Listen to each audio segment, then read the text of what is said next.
नमस्कार मित्रांनो, मी Ritesh Gadge, mutual fund distributor आणि सल्लागार.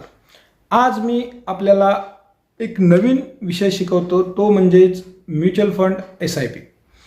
आजकाल मी बघतोय की भरपूर जणांचे असे मिथ आहे किंवा त्यांचा असा गैरसमज आहे की SIP वेगळी, म्युच्युअल फंड वेगळा. ह्या दोन्ही गोष्टी वेगळ्या नसून मित्रांनो एकच आहे. म्युच्युअल फंडमध्ये जी इन्व्हेस्टमेंट केली जाते तिलाच SIP असे म्हणतात. तर चला बघा मित्रांनो, SIP म्हणजे काय. SIP हे एक सिस्टमॅटिक इन्व्हेस्टमेंट प्लॅन आहे. तो म्युच्युअल SIP आपण का करावी, यामध्ये आपण नियमित गुंतवणूक करू शकतो. उदाहरणार्थ डेली, विकली, मंथली, क्वार्टरली, हाफ इयरली अशा पद्धतीने किंवा लमसम. ह्या गोष्टी आपण लमसम हा कन्सेप्ट वेगळा आहे. तरी पण मी तुम्हाला सांगू इच्छितो की हा म्युच्युअल फंडचाच एक भाग आहे. जसे तुम्ही बँकेमध्ये FD RD करता तसेच म्युच्युअल फंडमध्ये लमसम करू शकता. तर SIP अशा पद्धतीने आपण करू शकतो. त्यामध्ये तुम्हाला कमीत कमी अमाऊंटमध्ये तुम्ही SIP सुरुवात करू शकता. ती म्हणजेच फक्त उदाहरणार्थ 100 रुपयापासून तुम्ही SIP सुरू करू शकता.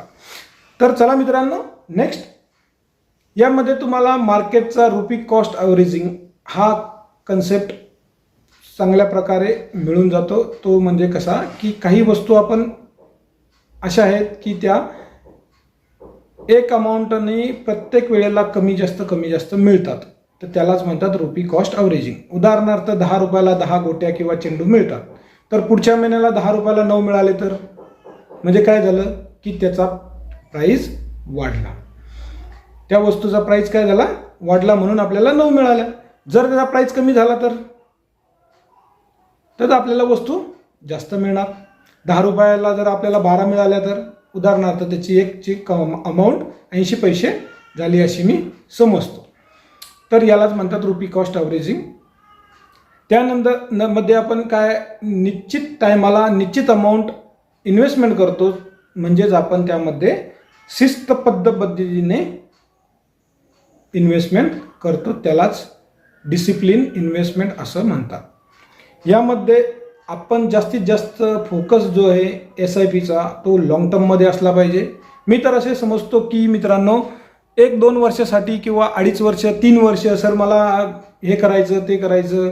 भरपूर असे इन्व्हेस्टर माझ्याकडे येतात, सर मला 6 महिन्यासाठी पैसे लावायचे. अरे मित्रा, 5 महिने तुम्हाला म्युच्युअल फंड खूप सारा रिटर्न देईल, पण 6व्या महिन्यात जर मार्केट डाऊन झालं तर काय करणार, बसणार किंवा घाबरून बाहेर पडणार. तर मित्रांनो, मी तुम्हाला असं सांगतोय की तुम्ही कोणतंही इन्व्हेस्टमेंट म्युच्युअल फंडमध्ये करायची असेल तर अशा पैशांची करा की त्या पैशाची तुम्हाला आजच्या किंवा पुढच्या 10 वर्षामध्ये गरज भासणार नाही. अशा पैशांना तुम्ही SIPमध्ये गुंतवा की जेणेकरून तुमचे पैसे लॉंग टर्मसाठी इन्व्हेस्ट होतील. यालाच लॉंग टर्म इन्व्हेस्टर असं म्हणतात. लॉंग टर्म इन्व्हेस्टमेंट आजच्या मागच्या काही कालावधीपासून जे लॉंग टर्मपासून थांबलेत त्यांचे ध्येय पूर्ण होऊन सुद्धा त्यांच्याकडे खूप सारा लिक्विडिटी म्हणजेच पैसा अजूनही आहे. मित्रांनो, 2 वर्ष 3 वर्ष 4 वर्षासाठी SIP करू नका, माझी तुम्हाला हात जोडून विनंती आहे.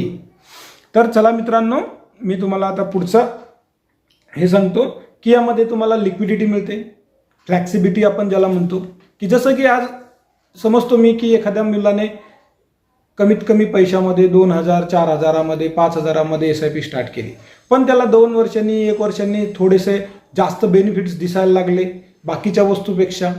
जसे की बाकीचे प्रोडक्ट्स आहेत, मी सांगू इच्छितो की FD RD, त्याच्यानंतर तुमचे इंडोमेंट्स प्लॅन, त्याच्या युलिप प्लॅन, हे खूप सारे प्लॅन आहेत. याच्या जर पेक्षा जास्त इंटरेस्ट तुम्हाला इकडं मिळाला तर एखाद्याचं मन होतं की सर मला SIP वाढवायची, तर यालाच म्हणतात फ्लेक्सिबिलिटी किंवा लिक्विडिटी. यामध्ये तुम्ही कधीही पैसे वाढवू शकता, टाकू शकता, काढूही शकता, किंवा तुम्हाला जर गरज भासली की नाही सर मला आता 5 महिन्यासाठी पैशाची गरज आहे, तर 5 महिन्यासाठी तुम्ही म्युच्युअल फंड SIP पुश करू शकता. मित्रांनो, थांबवू शकता. ऑटोमॅटिक 6व्या महिन्यामध्ये तुमची SIP सुरू होऊन जाईल. यालाच म्हणतात लिक्विडिटी किंवा फ्लेक्सिबिलिटी.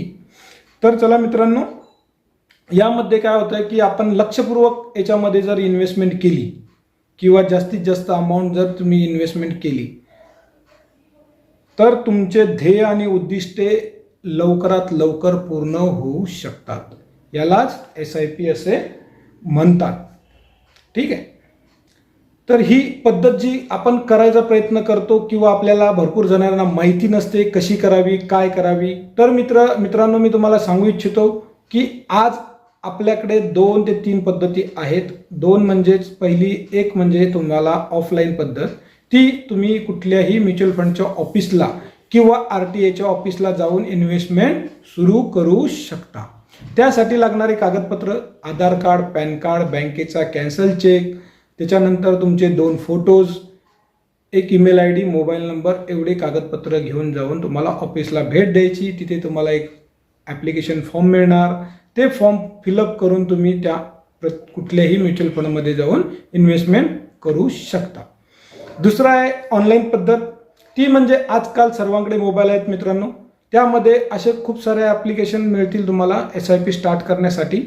तर त्यामध्ये जाऊन तुम्ही तुमचं online mutual fund account open करू शकता किंवा तुम्हाला गरज भासल्यास माझ्या डिस्क्रिप्शनमध्ये लिंक आहे, तिथे जाऊन तुम्ही रजिस्ट्रेशन करून मला कॉन्टॅक्ट करा. मी तुम्हाला संपूर्णपणे माहिती देईल, तीही विदाऊट चार्जेस. कुठलाही चार्जेस मला नको मित्रांनो तुमच्याकडनं. आणि तिसरी पद्धत म्हणजे हिचा म्युच्युअल फंड डिस्ट्रीब्युटर. याकडे जा, याला तुमच्या SIP बद्दल माहिती विचारा, म्युच्युअल फंडबद्दल माहिती विचारा, तुमचे ध्येय त्यांना सांगा की बाबा माझे 10 वर्षांनी हे ध्येय आहे, 3 वर्षांनी, 10 वर्षांनी, 5 वर्षांनी हे ध्येय आहे. तर हे ध्येय पूर्ण करण्यासाठी माझ्यासाठी कुठला प्लॅन आहे, तो तुमचं रिस्क मॅनेजमेंट करून तुम्हाला म्युच्युअल फंडचे प्लॅन्स प्रोव्हाइड करणार आणि तुम्हाला म्युच्युअल फंड अकाउंट ओपन करून तुमची SIPची इन्व्हेस्टमेंट जर्नी सुरू करून देणार. तर मित्रांनो, हे होते आज आपले SIP बद्दलचे काही मुद्दे. तर तुम्हाला व्हिडिओ आवडल्यास लाईक करा, चॅनलला सबस्क्राईब करा आणि आपल्या मित्रपरिवारांना शेअर करा. जर कुणाला म्युच्युअल फंडबद्दल अधिक माहिती हवी असल्यास वरती दिलेल्या नंबरवरती कॉल करा. तुम्हाला पूर्णपणे माहिती विनामूल्य मिळून जाईल. आणि डिस्क्रिप्शनमध्ये लिंक आहे, त्या लिंकवर जाऊन तुम्ही म्युच्युअल फंड अकाउंट ओपन करू शकता आणि आपली इन्व्हेस्टमेंट जर्नी सुरू करू शकता. धन्यवाद. जय हिंद.